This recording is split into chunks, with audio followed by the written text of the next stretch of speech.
A very good afternoon to all of you.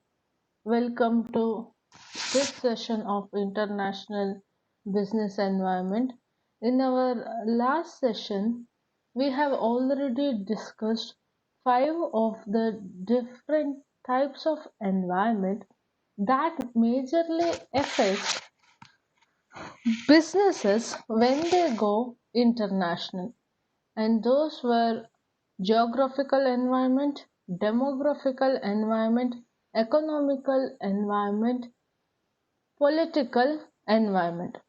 And the last one in that which majorly affects the businesses legal and regulatory environment. Now, the marketers must carefully study the legal and regulatory system which are prevalent in countries to avoid the situations which might result in conflicts, misunderstanding, or any kind of violation of the laws in the foreign country. Now, there are some of the important aspects which are to be consideration so that business can be run smoothly. Now, the first one among that is international law. Now, international law is being in existence from almost 16th century, although it has undergone different changes over the years, but the laws are to be bound by any business organization that goes in for trade. Now there are very much international bodies such as United Nations organization, World Trade Organization, and there are different regional groupings like NAFTA, SAFTA. Now all these are important institutions in developing the international rules and regulations.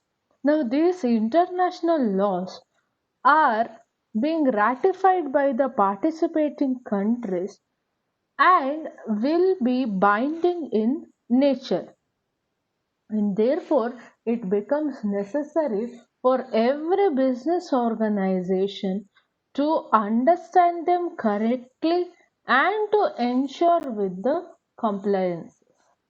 The next one is conflict of laws. Now, while doing business across nation, there can arise situation when the laws of two or more countries can be conflicting. Now, the businessman must study these laws and take measures to avoid being caught in such a situation. Now, for example, most of the countries of the Middle East want that the goods should be dispatched to them only in those ships which do not go to the ports of Israel. Now, they ask for a certificate from the shipping line in this regard. Now, if an exporter ignores this law, he can be in a very difficult situation, and there are chances that he might incur loss also. The next one is freedom of contracts. Now, in developed countries and those which have a very good sound legal system, the principle of contract are taken for granted and are strictly enforced by law. But however, in some of the countries, the government interferes with these principles, and there are chances because of government intervention, there might be heavy loss to businessmen. Now, one should be vigilant, especially while participating in global tenders or the project which has long gestation periods. Now the next one is patents and trademarks. Now another important issue when it comes for business and especially with multinational corporation is that of protection of patents. Now trademarks and the intellectual property, most of the companies invest heavily in search in research and development. But however, there are some unscrupulous manufacturers of some developing countries and they take the advantage of the difference in the patent laws and they try to manufacture a duplicate of the product, and this will cause heavy loss to the original manufacturer. Now the companies which has invested heavily in research and development must analyze this situation and take protective measures. The issue has been addressed by World Trade Organization, which has instituted trade related intellectual property rights mechanism to avoid those to the original manufacturers. The next one is conflict resolution. Speaking about this, it is very difficult to achieve a situation or an ideal situation when there is no conflict between the trading partners. Now, conflicts do happen, but there has to be a sound system of resolution of the conflicts. Now, there are sets of principles laid down for the international arbitration. The businessman must always be aware of this and carefully analyze the devotion of the partners towards implementing them. Now, besides this arbitration, there are alternative mechanisms of dispute resolution which are being developed by some of the international bodies. Now, some of these international bodies can be like ICC or International Chamber of Commerce, American Arbitration Association, Inter-American Commercial Arbitration Commission, or United Nations Conference on International Trade Law. All these are example for some of the international bodies which have instituted mechanism for international arbitration. The next one is a resource. Now speaking of this, in case of a legal action, the operation of law can be very lengthy and costly procedure in many countries. Now, if a country engages in long legal disputes in a country, now it would have a bad image for itself and also along with it would incur loss of time, money and also efforts. The next one is tariff mechanism. Now the tariff and taxation structure of the foreign countries must be clear to the business so that it can avoid any kind of complications which might arise in later stage. Now although tariff structures are being standardized across the nations, even then there are differences and these differences should be carefully studied. Next one is equity control. Now different countries have different laws regarding equity participation of the foreign partner. Now some might allow 100% foreign direct investment in some of the sectors while there might be limits on investment in other sectors. Now, some countries make the participation of at least a domestic partner obligatory. Now, these different situations that exist in different countries must be carefully studied before a company makes any kind of investment decision in the foreign country. The last one among this is documentation and formalities. Now, while most countries are, taking off the tariff barriers, they are yet to make the procedures of international business easier and also user friendly. Now, it is noteworthy that China's economic success, or the success story of China's economy, has a lot to do with the ease of doing business there. Now, there is little bit of red tapeism, and most of the regulatory requirements are cleared speedily. On the other hand, businesses has to run from pillar to post to get approvals and the you know essential registration for doing business when it comes to India. Now, a thorough knowledge of the prevailing system is essential for success in a foreign country. Now, the business, we should remember that it is part and parcel of any social system and will always be influenced by several factors. Now, in order to be successful, an understanding of the culture becomes very much essential. Now, particularly if a marketer wants to venture out of his business boundaries.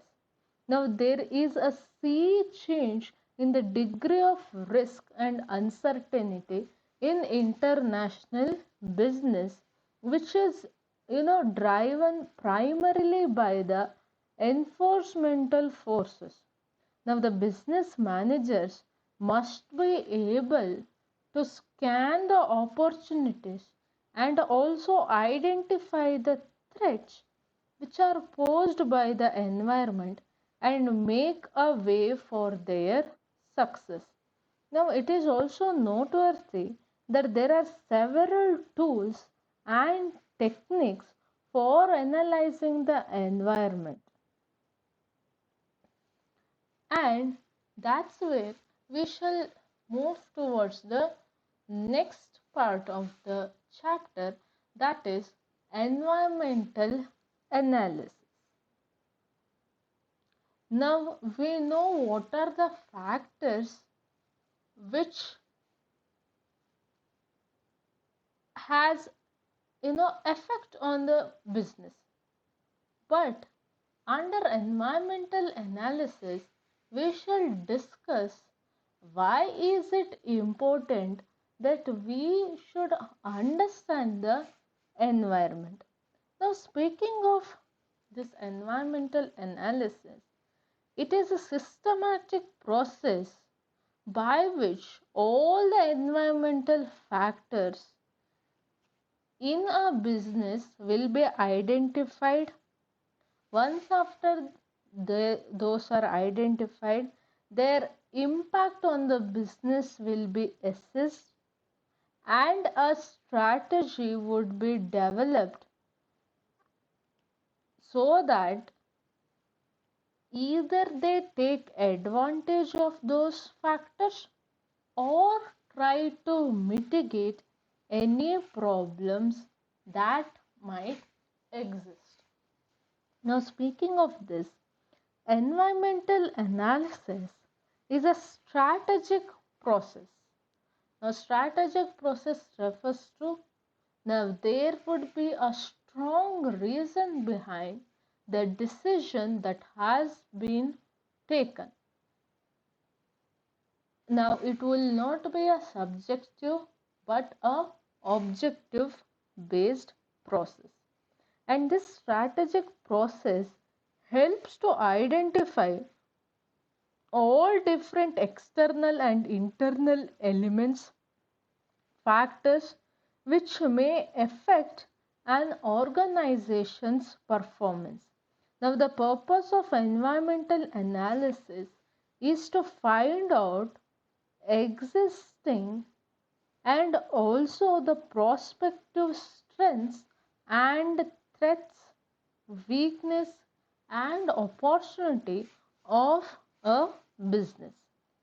Now, this process usually helps organization to formulate appropriate strategies to tackle issues in the future. Now, according to one of the economists, Stephen Robbins, I quote, environment scanning entails scrutinizing the environment to identify action by competitors, government, union, and the like that might impinge on the organization's operations. Unquote. Now, speaking of this, managers usually perform environmental analysis to help them understand the internal and external environmental factors and the interplay between them. Now, this in turn increases the probability of opportunities of the organizational strategies. Now, in order to perform the environmental analysis efficiently and effectively, a manager must thoroughly understand the structuring of the various forces in an organizational environment. Now, in short, we can explain the environmental analysis as an ongoing process which deals with the environmental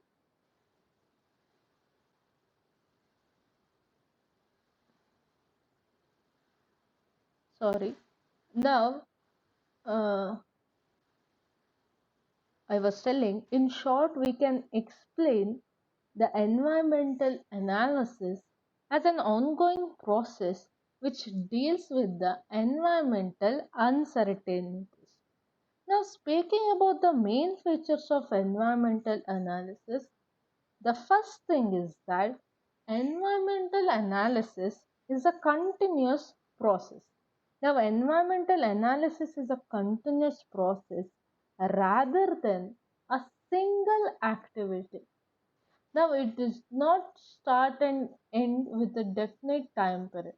It will be existing along with the life of the business organization. The next one is exploratory process. Now, this environmental analysis by means is an exploratory process which involves identification of opportunities and also threats that exist in the external business environment. And the last one is it is a holistic exercise. That is to tell, under environmental analysis, we consider all the factors of macro and micro environment and it comprises the overall view rather than piecemeal view of environment.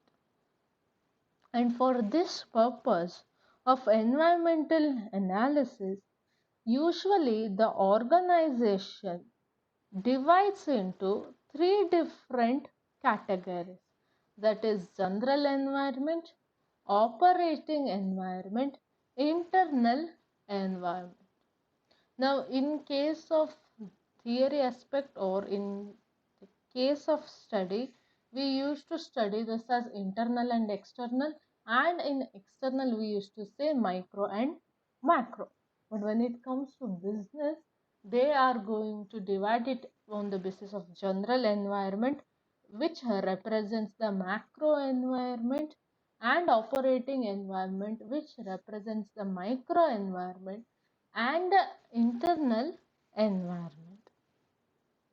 Now, to improve an organization performance, the managers must be well aware of these level and the dynamics that exist between them. Further, the policies should be designed and implemented as a response to them. The components of these environment can be like it is shown in the PPT. The general environment consists of economic, social, political, legal, technological, natural, and international environment. The operating environment includes micro components such as customer, creditors, suppliers, labor, public, financial risk, or the intermediaries, and the internal environment. Now, this is the level of organization environment which will have immediate and specific implication, and that's why it is called as internal environment, and it consists of mission, objectives, interpower relationships, human resource capabilities, marketing capabilities, physical assets, research and development, brand equity, brand image. Now, all the explanation we have already studied. So moving forward, the next one is objective of environmental analysis. Now the reason why we do environmental analysis can be discussed in the following terms. First one is to understand current and future changes that might happen in environment. Now, the comprehensive study of business environment will always help strategic managers to understand changes in various components of business environment such as political, economical, technological, environmental, etc. The second objective of environmental analysis is to provide input for decision making. Now, speaking about this, the decision making process will require a lot of information to select best available alternatives. Now, environmental analysis provides such information for decision making process. And moving forward, one more objective can be to formulate appropriate strategy. Now, as we know, environment analysis helps in identifying threats and opportunity that exist in the business environment. And studying this, the manager can frame a competitive business strategy on the basis of the information that he gets. And the next one is to ensure optimum utilization of resources. Now, the key of success for a business lies in the optimum utilization of the resource that are available at its disposal. Now, a business can use its resources in most optimum way by concentrating on its strength on one hand and also by overcoming its weaknesses on the other. Now, environmental analysis of business environment highlights such strength and weaknesses of a business. Now, the next objective is to identify international events and their impact on business. Now, due to globalization of economies, the mutual interdependence of economics or the countries has increased. And in this situation, the environmental analysis helps in identifying and also understands international global events and their impacts on the business. Now, the next objective is to know internal environment. Now, the business managers should be familiar with internal environment of business. Now, the change in internal environment may affect business both positively or negatively. So, the study of internal environment allows manager to make timely adjustment with these changes. Thus, environmental analysis always helps the organization to understand the different elements of environment and anticipate their impact on business. And also, it helps in developing well thought plan and policies to deal with these kind of environmental changes. Now, there are some of the factors which are to be considered for environmental analysis. Now, there are three main factors that are to be considered.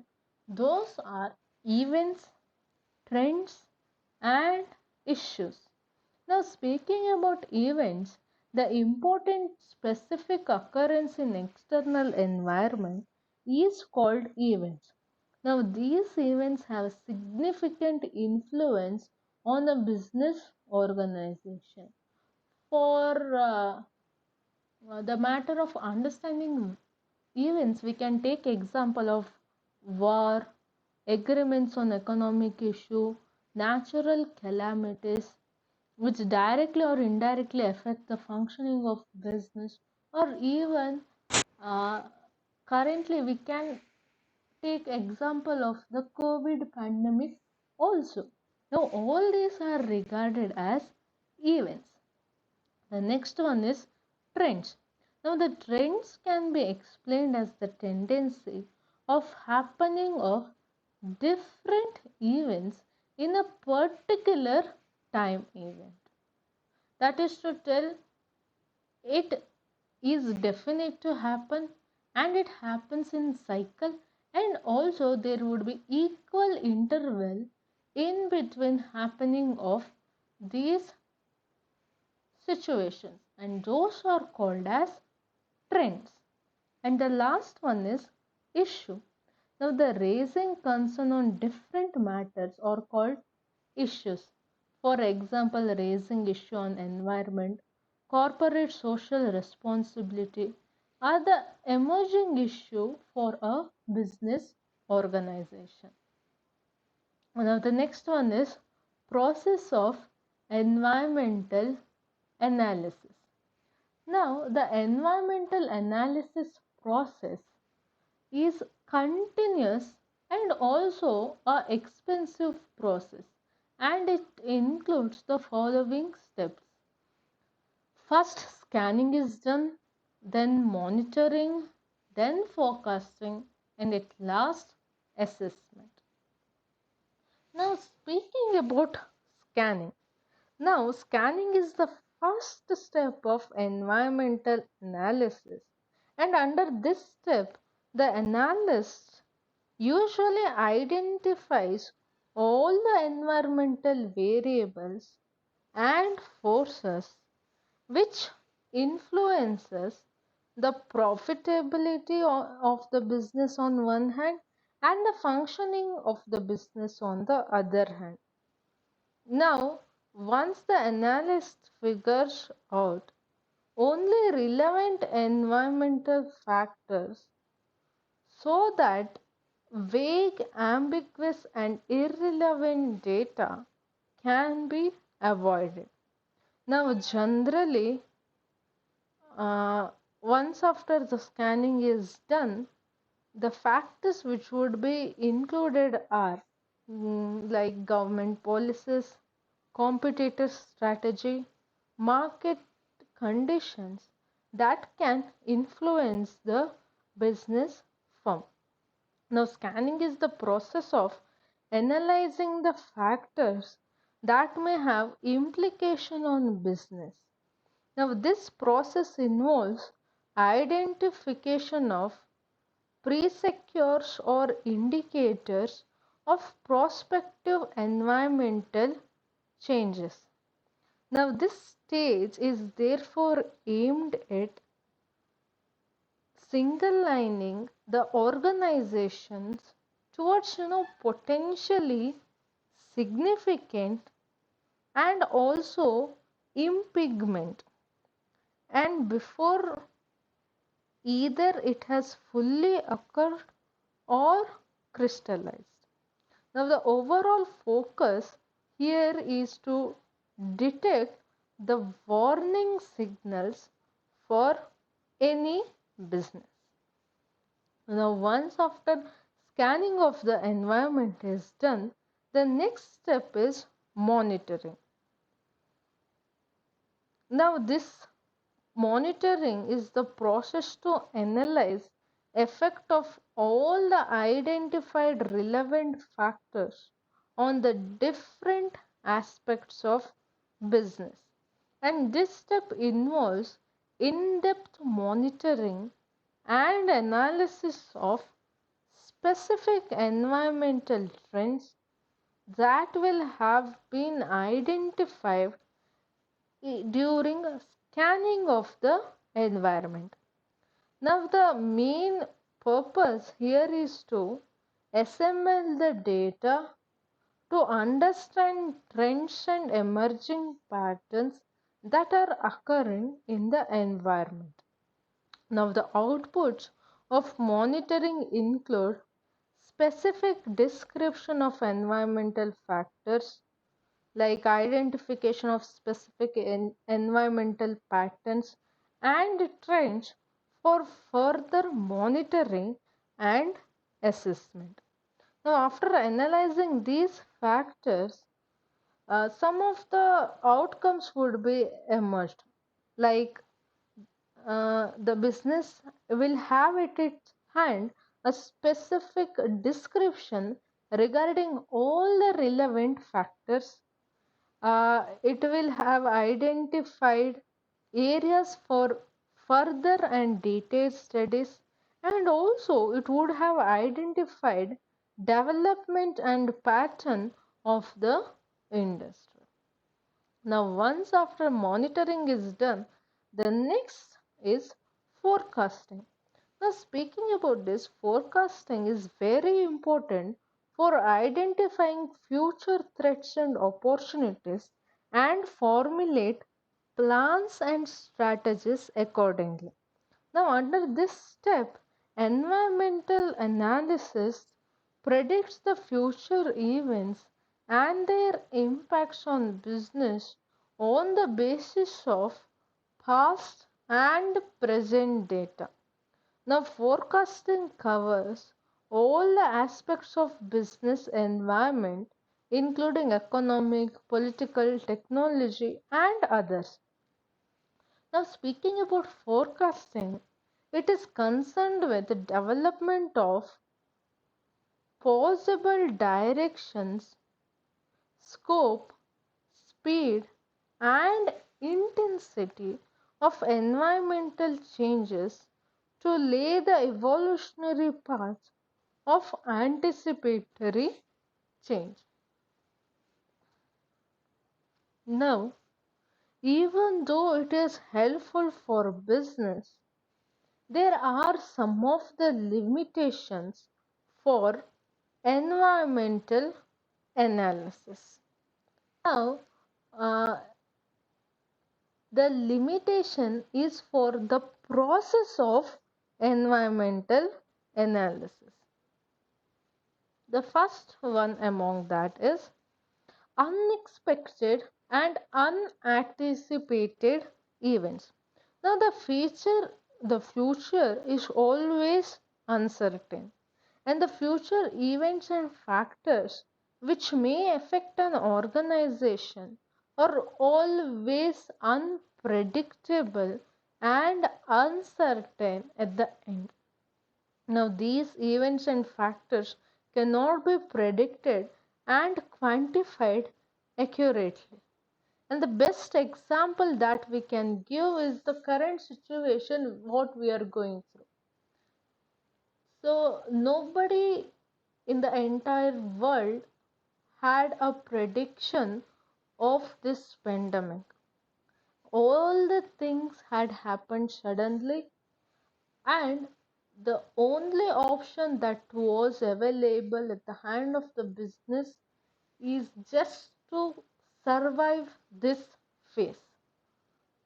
Now, the next one is it is a part of strategy formulation process. Now, the environmental analysis is only a part of strategic formulation process, which is most of the time based on various inputs, and hence it does not guarantee the success of any of the business plan. The next limitation can be inaccurate data. Now, the process of environmental analysis is based on the data which is collected for the purpose, but it may be possible that the data used for forecasting or predicting future events itself is inaccurate. Next one is this environmental analysis involves money and efforts. Now, the process of environmental analysis definitely involves time and money. It is a lengthy process and a long process. As we discussed, it begins with scanning, move towards monitoring, forecasting, and the end assessment. And it involves definitely time, money in respect of even which has to be paid to the experts. Next one is based on assumption. Now, speaking of this, the whole process of forecasting is based on certain assumptions which may or may not be true. Now, there is basic assumption of forecasting that there is a pattern of happening of an event. Now, this assumption may not be held true in all cases. Now, last one is paralysis by analysis. That is to tell, analysis paralysis, or what we said, paralysis by analysis, is an anti-pattern. The state of over-analyzing or the state of overthinking a situation so that a decision or an action is never taken. And in effect, the paralyzing would be the outcome. Now, there are different sources of information from which we tend to get the information for the purpose of environmental scanning. Now, there are various sources of information available. Now, these sources can be classified as formal or informal, verbal or written, and internal or external. Some of the important sources are, first one is verbal information. Now, the verbal information for environmental scanning is collected by analysis through interaction with different groups of people outside the organization. For example, they attend seminars and workshops on emerging issues, interact with customers, suppliers, employees, and others.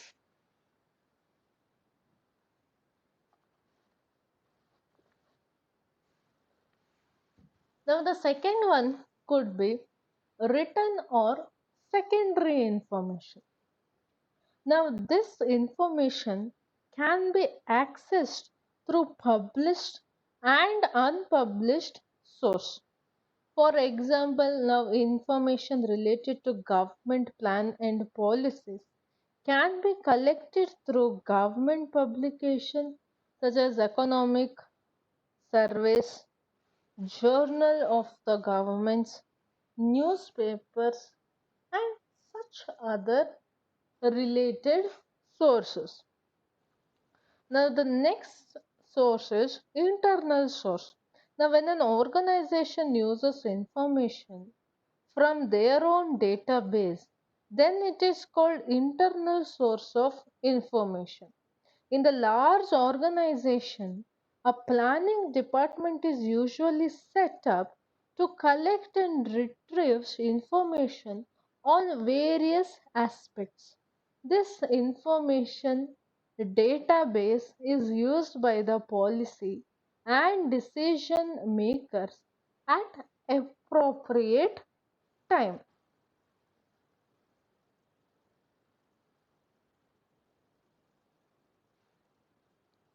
Now the next one is formal studies. Now under this source, various studies and surveys are conducted by organization or any of the third parties to collect different information. Now the next one is formal studies. Now, sometimes managers take help of various outside agencies for collecting relevant information for environmental analysis. For example, an organization can hire a BPO firm for collecting customer feedback. Moving forward, the next one is approaches to environmental analysis. Now, broadly speaking, there are two approaches to environmental analysis, that is, outside in approach and inside out approach. Under outside in approach, it is also known as macro approach. Now, this takes into consideration always a long term perspective of business. Now, it involves identifying changes in the macro environment and making necessary changes in the organization's internal environment in light of this. The next one is inside out approach. Now it is also known as micro approach. Now this involves an analysis of the changes in the internal environment of the business and rebuilding strengths and removal of weaknesses are the main objective of the inside out approach. Now, speaking about this, we shall now see the advantages. Okay, the in advantages of environmental analysis. Now, speaking about advantage, the very idea of environmental analysis makes one business aware of the environmental and the organizational link. The next one is it helps an organization to identify the present and the future threats and opportunities. Now, this environmental analysis will always help a firm to understand the transformation of the industry environment. It also helps in adequate strategy formulation and also implementation of those. And speaking for more about it, this environmental analysis also helps in making suitable modifications in the strategies. Now, which keeps the managers more informed and alert. Now, it provides a necessary and useful factor of the influential factors for every business organization. Now, you will